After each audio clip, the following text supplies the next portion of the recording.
have another sighting of Virtual World. Man, this deck has been everywhere recently. Make sure you guys smash the living crap out of that subscribe button so you guys don't miss out on more awesome content. So your top 16 here for Switzerland is actually kind of an interesting meta breakdown here. You have 4 Snake Eyes, and that's only a 25% cut of your top 16, which is a lot less of numbers than we've been seeing across the board for a lot of these other regions. It's actually kind of nice and refreshing to kind of take a break from that craziness. We also have 2 Fire Kings. Well, you know, Fire's definitely been one of the stronger contenders in the room, so I'm not surprised to see Fire King actually doing well. But the interesting thing was Fire King was the winner of this event. It somehow managed to overcome all of the Snake Eyes variants, and Snake Eyes have been the craziest deck to kind of step into the meta and challenge things. We also had 2 Melodious. Melodious has been a pretty decent meta challenger for, you know, the full bounce ability and interruptions that the deck can actually set up. People are not ever prepared for what that deck can do. We also had 2 Tempais as well. That's kind of interesting to see. And then, of course, we had 1 Solid Man Great Duelist. It's not the first time that we've seen Solid actually kind of doing well. Managed to get top 4. I don't have a list for it for this one, but okay. We also had 1 Tier Elements, a Tempai, a Solid Man Great, okay, yeah, we already had the Solid. We also had Purely. Now, I'm not going to lie to you, when you get the chance to take a look at this Purely list, I think you're going to be pretty entertained by what we're seeing here. We've also had Virtual World, and we also had a Stun list. Now, unfortunately, I don't have that Stun list. I really wish I could get the chance to kind of talk about how that deck actually managed to make its top 16 showing out here, but to be honest with you, you know, yeah, you have your higher, you know, seeded meta decks, but you have a very strong amount of Rogue here to kind of counterbalance this. Now, you get into your top 8 here.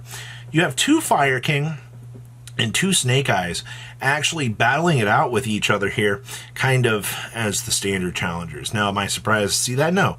You shouldn't be either. Once again, I mean, they're the 2 best decks. There's a reason for that. Now, Solid did manage to make that top 4 seeding, which I really wish I had the chance to talk about that list, but we don't have it. Same thing with Stun out here, also making a top 8 finish as well. But I'm sure if it's anything like we've seen out of the more recent builds, it's usually just Joug and Control kind of using its immense dumb powers to kind of control the meta and just be the major annoyance that he is. And then, of course, we had the 1 Tempai Dragon deck, and we also had Tier Elements in our top 8 as well. I'm very happy to see that, you know, Tier is also doing extremely well here. But overall, I think this event went very, very well for the breakdown. It's very nice to see that, you know, we don't have to see the continuous bickering out here of, you know, these crazier decks. And just seeing that Fire King was able to take down that win for this event is actually pretty crazy. Actually, first and second were both the same list. Let's pass on over so you guys can take a look. Running this event is actually our Fire King special here. Now, yes, we still are focusing on the Diabell Star package, so we can kind of do our thing. Still relying on the triple care, and they also have the built-in Fenrir's in here as well. You gotta remember, mid-range control still going to be the best Yu-Gi-Oh thing that you can do. Now, this build also brought Book of Eclipse to the table. There's been some discussion on Book of Eclipse kind of returning back to the meta and being an extremely good card, especially defensively and offensively. Your opponent sets up a stupid big field, you're like, Book of Eclipse, go battle phase, clear it all up. You not only have now got the chance to set up your rebound, now you've broken your opponent's board, and now they're in an extremely shitty state. Like, nothing we can really do about that, but that's why this card's good. And of course, I mean, you also have droplets in here for board breaking as well. Seems good. Now this card, triple Foolish Return. Just a free quick play. Select a card in your opponent's grave, return it to the deck. You know, that does take care of a Promethean Princess from reviving. That might be worth it. Okay. What else we got back here? Our Purely list. Yes, I see that we've now become these sort of people. We now have to rely on the stupid degenerate floodgates as a one-of. We still have the triple Nibiru in here. Now, I will tell you, having Nibiru present in this deck definitely took me by surprise, because so many people have been cutting Nib from their decks. Like, It genuinely surprises me that Nib has just become like dead fodder, but it has such an extremely good, cleanup on certain matchups that I necessarily don't want to cut this. There's the triple field spell, as per usual. 2 delicious memories, 2 lilies, triple regular purely. I don't see anything really, I guess, too crazy wanting to shift around in this. I do like the triple dimensional fissure down here, though. I feel like Di-Fi doesn't get hardly any love, especially in a deck like this. You need to be able to put that pressure on your opponent, and this definitely gives you the chance to do that. We also have, regular old boring Snake Eyes. So you do see the Unicorn and the Fenrir splash package here with 1 Birth and the 1 Race left. Okay, so we are still sticking to the standard. Indy did teach us that, you don't necessarily have to main deck this stuff. You could just side it on in and get your free value. This build also tossed the crossout designators to the side deck. I don't necessarily hate that idea, but once again, you have to play these cards in order to make sure that you don't lose to the randomness that is, the random floodgate good card that your opponent has in their hand. Thank you, hand traps. 1 Divine Temple is usual, 1 original is normal. I guess the other interesting thing here is you do see the 1 Change of Heart with the 2 mind controls.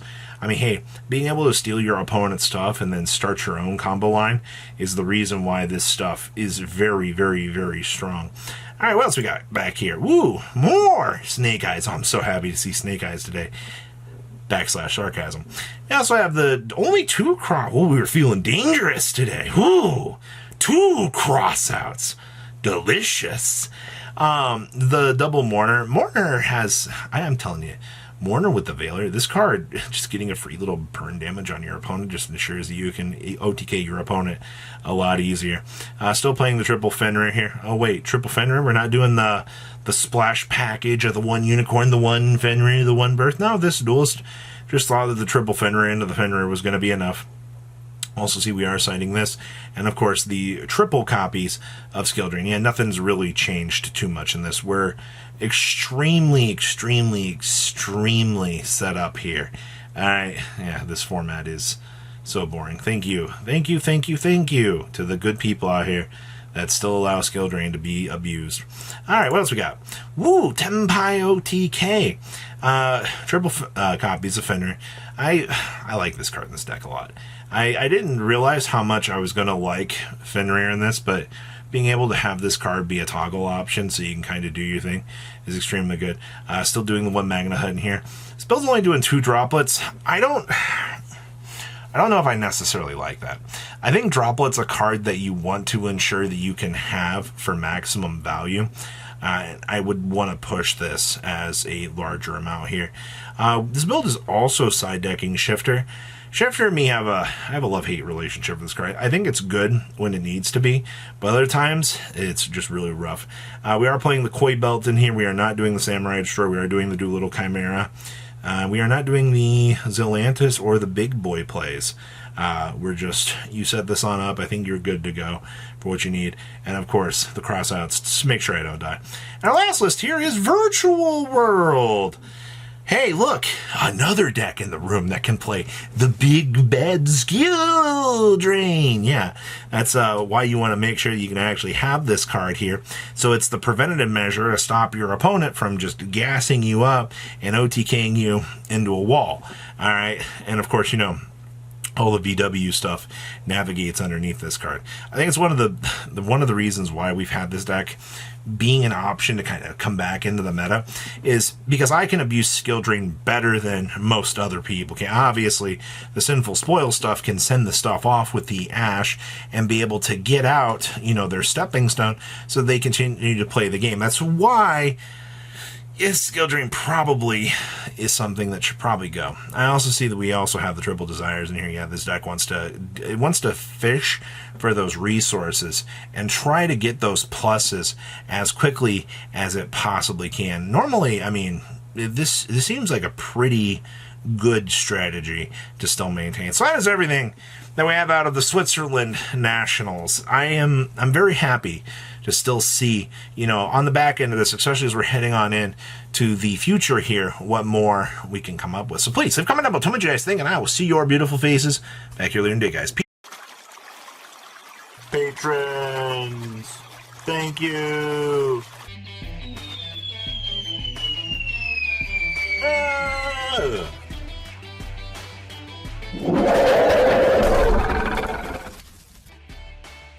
Thank you so much for watching. Check out these other videos.